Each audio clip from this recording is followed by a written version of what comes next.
Morning. There's a story in Luke about Jesus taking a boat trip with some of his disciples. Turns out Jesus decided to catch a nap, and all of a sudden this storm blows up. The disciples started panicking, and pretty soon they all thought they were going to drown. Jesus stands up in the boat, rebukes the storm, and all of a sudden it's calm and quiet. Jesus then turns to the really confused and bewildered disciples and asks, "Where is your faith?" And the disciples really had no idea Jesus could do that.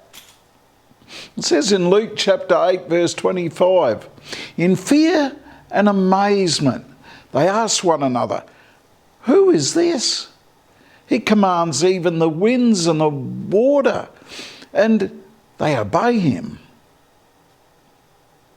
We have all had times in our lives, haven't we, where we've had to weather the storms. We find life gets tough. Sometimes it gets so rough that it's difficult to stand upright. The waves crash into us. After a while, we start to wear out and we get stressed. Jesus will calm the storms of life, and then it's all smooth sailing from here. What happens when the damn boat sinks? I bet you don't hear too many stories or talks about that. It's all about having faith. And Jesus will wake up just at the right time and save us. It's not reality though, is it? Because very often we feel like the storms have hit from every direction and the waves have completely swamped the boat. We call out for help, but Jesus seems to still be asleep. Or someone's completely missed the boat altogether. Storms are a fact of life. And we are sure to experience them from time to time. And the point of being a Christian is not that we avoid all the storms or we have someone we can call on to stop them. See, if we read more of the Bible, we find out the disciples didn't avoid all the storms, and neither did Jesus.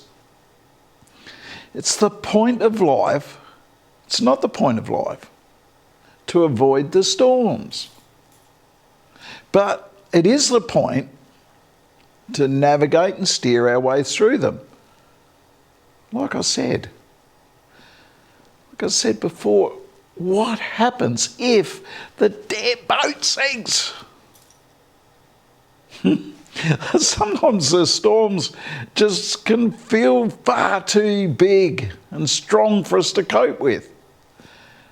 And sometimes the boat is just far too small and flimsy. Often we are caught far too unprepared, and we find it impossible to cope with some of the challenges that life throws at us. Jesus gives his disciples, and he also gives us, this little bit of advice, and that is to have faith. Jesus asks us this same question today as we weather the storms of life and yell out in fear, asking for his help. Where is your faith? What, though, is this faith that calms the storms? And how do we get that sort of faith? The interesting part of the story here is that the disciples only get to know who and what Jesus is when a storm hits. I think that's interesting. And it's a very good lesson for us that we don't need Jesus when life is good. Very often, we can cruise through life and weather, the little storms, or even some of the bigger ones. We can live our whole lives without needing Jesus at all. And then find, as we get older and eventually die of old age, we find we really didn't know Jesus at all.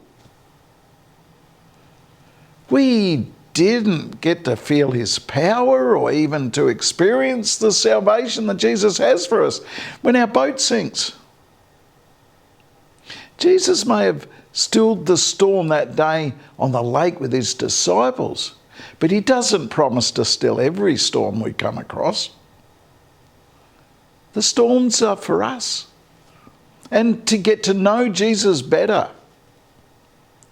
Now, there's another story in the Bible where Jesus walks on the water. And Peter thought it would be a good idea to get out of the boat and follow him. But Peter got scared and he started to sink. And Jesus reached out and stopped him from drowning. Our own faith, very much like Peter, is not strong enough to withstand some of the storms of life. And then we start to sink. Thank God, though, there is one who can reach out and stop us from drowning in our own self-pity and strife. Thank God, there is one who can save us, and one so powerful that even the wind and waters obey him. That is someone we should really get to know. And he really wants to get to know us. Imagine that even when our boat is sinking and the storms have got the better of us, that there is still hope. Even in our most darkest and most scary times, there is still one who can reach out or stand up and rebuke the storm. And then all is still. There is no storm that Jesus can't still. And believing that is having faith. Salvation is still ours, no matter what we face. Thank you for listening to me today. Have a great week.